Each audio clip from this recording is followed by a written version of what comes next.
What is going on, people? I hope everyone is doing well.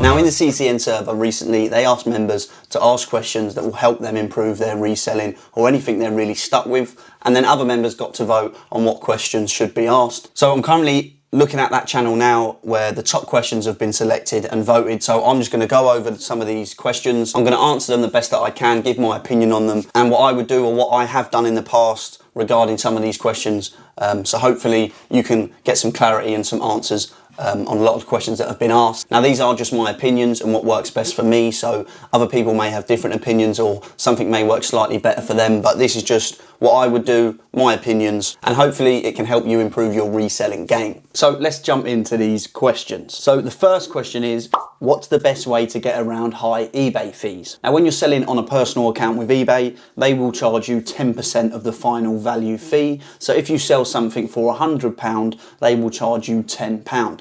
That does also include the final postage cost. So if you add anything for postage, they will take 10% of that as well. So the final amount that you sell, including postage, eBay will take 10%. There is also roughly a 2% payment charge. So all in all, you're looking at about 12% that eBay will take from your final selling price. Now, the best way to get around the high eBay fees is to make the most of their promotions. So 2, 3, maybe 4 times a month, eBay will give promotions to private sellers. So at the minute, they've currently been doing 80% off final value fees, 75% off final value fees. And they used to do £1 final value fees, but I don't think that's a thing anymore, where you just sell the item no matter what the cost and it would only cost you £1. But recently they've been doing 80% off your final value fee, so it still saves you a lot of money. Now, not everyone is eligible for these promotions. It all depends really on your eBay account. So if you're a new eBay seller and you haven't got any feedback, or you've only just started selling, then you won't be eligible to get this promotion. It also depends on your account health.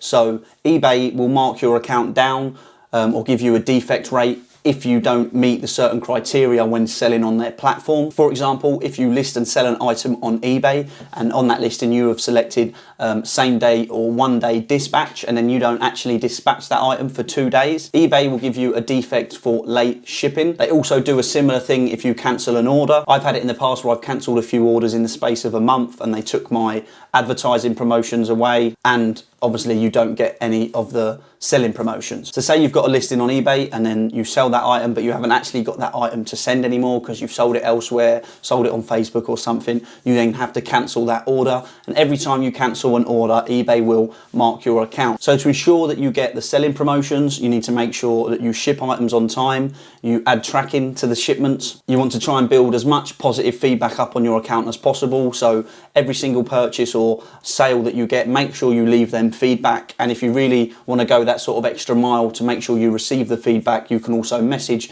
your buyer saying, I've left you good feedback, I'd appreciate if you do the same. Now, if you have got a fairly new account, or your account is brand new and obviously you want to be eligible to get these selling promotions, what I would say you need to do is just sell as much stuff as you can that you've got lying around the house. So second-hand phones, anything that you don't use that you can find in the cupboard, just get them listed on eBay, even if you're only selling them for £1 or £2, because the more you sell on eBay, the more you dispatch items on time, the more feedback you get, the more likely that you will become eligible to get the selling promotions. Now, it will take time, especially if you're a new account. It might take you a couple of weeks, a month to sell a variety of different items from your home or wherever you get them from to build up your account. But once you've built your account up to a good standing, it will definitely be worth it in the long run. I try and sell most of my stuff off promotions only, obviously, because you're saving 80% of the fee. So hopefully that's cleared that one up. For the people that don't feel like they're getting the selling promotions on their account, hopefully you can start improving things and do some of the things that I've just said. So the next question on here is the best way to get computer hardware from Scan. Now, I'm going to assume that this is regarding the graphics cards that have been restocking recently, and there's a simple answer really. You've just got to use all unique details, name, address, card. I would assume that they also track the IP, so if you can get a family member or someone to check this out on their phone, on their computer, with all their information, you're more likely to have success. So the best thing to do, if you have already purchased from Scan, if it's your first time, then you'll have no issues, should fly through and check out relatively easily. But if you are trying to cop another one when they restocked at another date, make sure you're on 4G on your phone add it to the basket, and then you need to use completely new details for absolutely everything. So the next one is, how often do eBay promotions such as the 80% final value fees occur? Now, it can vary, but in my experience the past few months, it's usually 2, 3 or 4 times a month. So if you are eligible for them, definitely make sure you take full advantage of it, and list as many placeholder listings as you can with the 80% promotion. Do you believe reselling will continue to be profitable long term, or will it become harder with more individuals finding out about it? Now, it's a pretty good question really. Obviously I've been doing this for a good few months now, and more people are getting into it. I've obviously got more people into it, but it's not affected me at all. I'm still consistently hitting good profits each month. I'm still copying multiple items from certain websites. So I don't think more people coming into this space is going to make a lot of difference, to be honest. There's already thousands of people in it, not just in CCN, in other groups, and you know, there is a lot of people already doing this and people are still making consistent money. I think it's probably, if anything, got a little bit easier recently with lockdown and everything ending. People are going back to work, so there is actually less people doing it at the minute, or doing it as sort of full-time as they was before. But reselling has been around for years, decades, so I don't think it's going anywhere, especially not anytime soon. So the next question, what is the best way to start off with small capital and build your way up? Now, obviously, the smaller amount of capital that you start with, the longer it is going to take to sort of start making them big profits, but everyone's got to start somewhere. So if I was to start with £100, what I would do is not just buy anything that you see ping in the group. So if something pings, you need to do your own research. Check the reselling price, check how well it is reselling. So go onto eBay, go to sold listings, and you want to make sure that there's at least sort of 2 or 3 sales a week. Because if you do start with, say, £100, you spend that £100 on one item that you haven't really looked into. That item might not be selling as well as you would have hoped, so you might end up holding on to that item for a few weeks until it sells. And obviously, if you've spent all your budget on that one item and you can't sell it straight away, you're not going to be able to buy anything until that item is sold and you've got the money and the profits back out of that item. So I would start off buying smaller valued items. Make sure you've done your own research on that item so you know how well it is selling. If you have got, say, £450, £500, obviously the only time I would say spend all of your capital at once would be on a console, a PlayStation or Xbox, because they are flipping well. It will sell fairly quickly, and you can get a decent amount of profit out of that. So hopefully that's cleared some of that up. The next question we've got, what is the best way to secure sneakers? Now, I could talk forever about this. You know, there's multiple different ways, botting, manually, but I'm just going to talk about manually.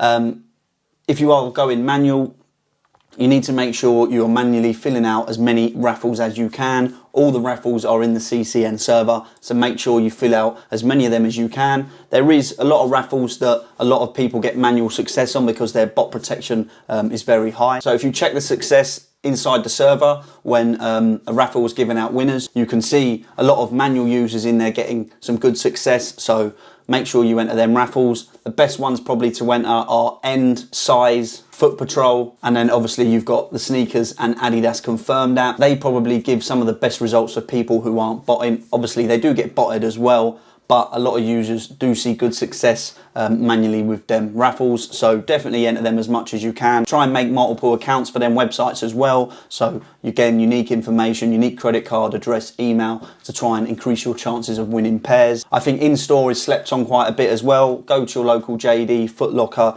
have a look round, see if they've got any pairs in there that you can then buy to sell for a profit. But at the end of the day, with sneakers and raffles, it is just a bit of luck. So the next question, can you explain the importance of holding prices and not undercutting each other? It is important to try and hold prices. Obviously, everyone is in a different financial situation, so there is going to be people that are selling for a little bit less because they need to get the money back quicker than other people. And then people will say, well, they shouldn't be reselling if that's the case. But, you know, not everyone's got thousands to throw at this or hundreds of pounds to throw at this. So people are going to always sell cheaper than someone else. That's just how the world works with anything really. For any competitive market, when people are selling things, there is people that come in with a lower price to get a quick sale. But at the end of the day, it is down to supply and demand. So if the demand is higher than the supply, you're always going to be able to sell that item. If people are undercutting or selling it for less than yours, like when I list on eBay, I'm never the cheapest one on there, but when I know that the demand is higher than the supply, I will just hold a good price, wait for the people that are selling for less than me to sell out, and then obviously mine is going to sell. I do understand why people get frustrated. A new product is pinged into the group, and then you look on eBay a few minutes later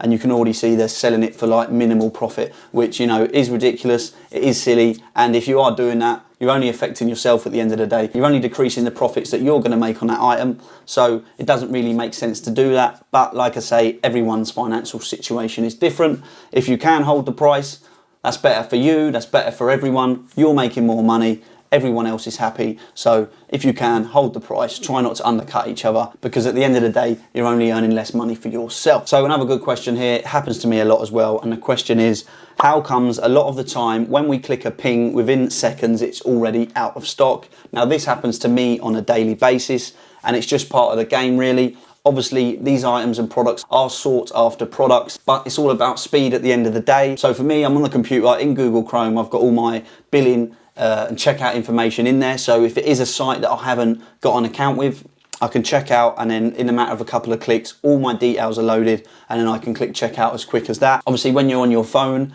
and you haven't got any information saved, you've got to manually type out your name, address, card details, etc. It will take you 30 or 40 seconds more, and by that time, you know, it's probably going to be out of stock. What I will say you need to do, because I know loads of people that have been doing it for a while and still haven't done this, when you get a ping to your phone and you click on that ping, try and check out and it's out of stock, what I used to do was just click create account, fill in all my information, put all my billing details in there, and then next time you get a ping, you can literally click the ping, click login, and then all your details are saved, and you click checkout, so it saves you a lot of time. So if you are struggling or you do find things are out of stock really quickly, make sure you have got an account with all your details saved on that website, and then it will save you time and you'll have more success. So another question here regarding sneakers. I've only ever done profitable flips. Is there serious money to be made selling trainers?